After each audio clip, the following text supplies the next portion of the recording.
mani hayotimda mana shu muammolar yuzaga kelyapti degan fikrlar Hurmatli YouTube kanalimiz a'zolari, aziz do'stlar, hurmatli o'quvchilar, bugun ham sizga beriladigan ajoyib metodikamiz bor. Bu metodikani olish uchun siz YouTube'dagi istalgan videoyimizga kirasiz, kommentariya bo'limiga o'tib, birinchi yozilgan SMS ni ko'rasiz.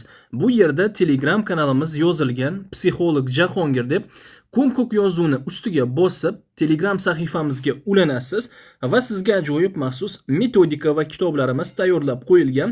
Закрепленные сообщениyaga bitta bossangiz, mana shu kitoblarni qabul qilib olasiz. Bugun esa sizga beradigan ajoyib kitobimiz 100 ta shukrona metodikasi hisoblanadi. Albatta kitoblar bepul, faqat Telegramga ulaning va mana shu kitoblarimizni qo'lga kiriting. bo'lishi ham mumkin sizdan. Endi e'tibor bering. Muammo o'zi aslida nima? Muammo aslida siz yechim topa olmayotgan, siz tayyor bo'lmagan holat yoki vaziyat. O'zi bu dunyoda yechimsiz narsa yaratilmagan. Sizga takrorlayman, bu dunyoda yaratilgan barcha muammolar, barcha deylik siz tayyor bo'lmagan jarayonlarni yechimi bor. Agarda o'sha jarayonlarni yechimi bo'lmaganda, bizni olamimizda unaqa muammolar bo'lmagan bo'lar edi. Hech kim yecha olmaydigan muammoni o'zi yo'q. Istalgan muammoni yechsa bo'ladi. Endi bu bizga qiziq emas. Bizga qiziq bo'ladigan jarayon inson hayotiga muammolarni qanday qilib olib kiradi. Birinchi navbatda fikrlar orqali. Fikrlar orqali siz hayotingizga muammolarni olib kirishingiz mumkin ekan. Qanaqasiga? Masalan, e'tibor bering. Har kunlik sizni fikrlaydigan so'zlaringiz, ya'ni har kuni takrorlaydigan so'zlaringiz ro'yoga aylanish xususiyatiga ega. Ro'yo degani bu nima degani? Real, moddiy hayotingizda aynan mana shu so'zlar orqali muammolar yuzaga kelishi mumkin. Men yetarlicha loyiq emasman. Men bu narsalarni qabul qilishga tayyor emasman. Kim bo'libmanki bu narsalarni hayotimda qabul qilishim kerak? Mana shu kabi fikrlar bilan yashaydigan insonning hayotida ming afsuslar bo'lsinki, yetishmovchilik, pulsizlik, muammolar, yaxshi yashamaslik, umuman olganda hamma narsa bo'ladi hayotingizda.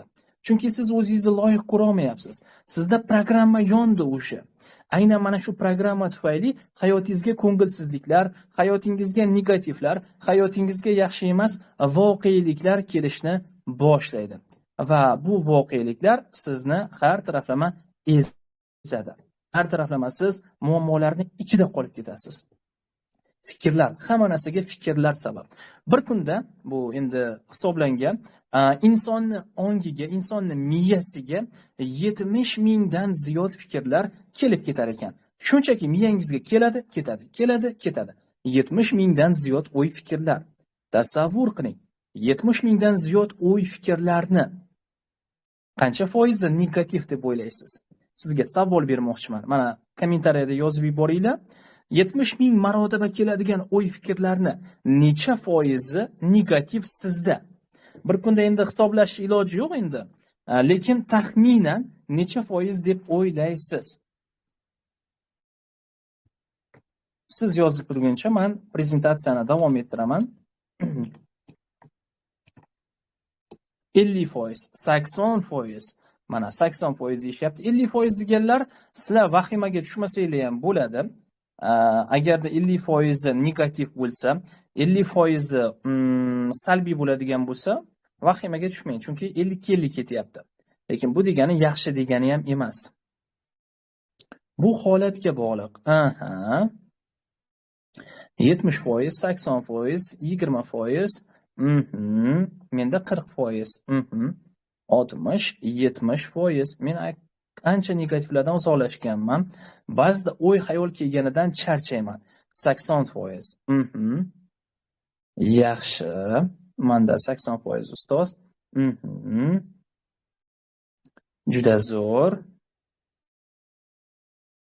50% negativ deyarli yo'q. Endi siz bizni kurslarimizda juda ko'p o'qiyapsiz. Mavjudaxon Hamidovni to'xtamasdan har bitta darsni olganingizdan keyin, praktikalarni qilaverganingizdan keyin negativ ham endi quvib yuborgansizda. 80%, 10%. Endi e'tibor beringlar. Xo'p, men bekordan bekorga mana bu fikrlar tizimiga e'tibor qaratmadim.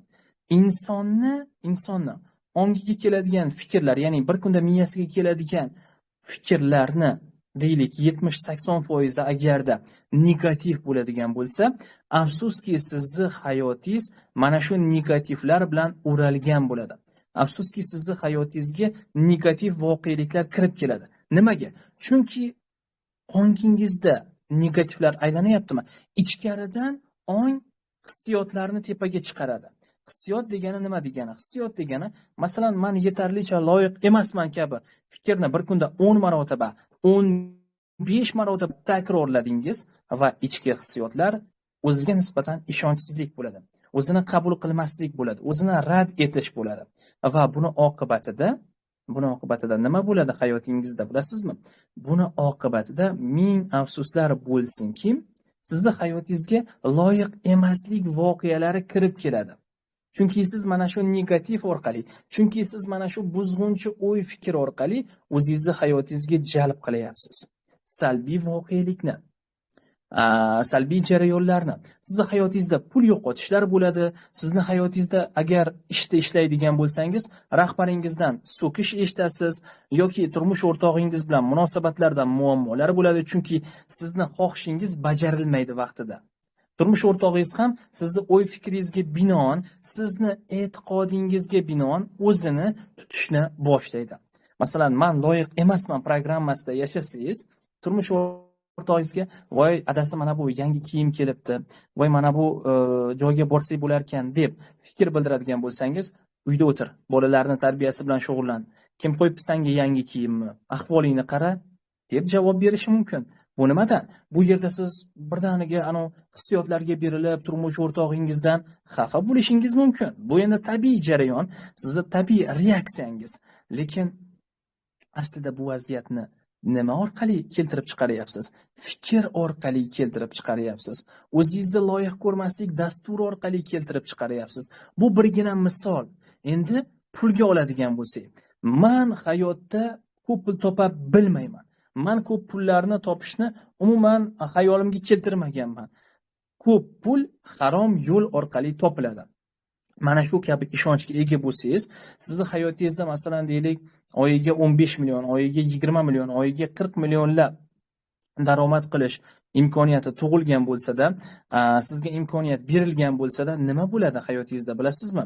Mana shu 40 millionlab, 50 millionlab berilgan imkoniyatni ola bilmaysiz.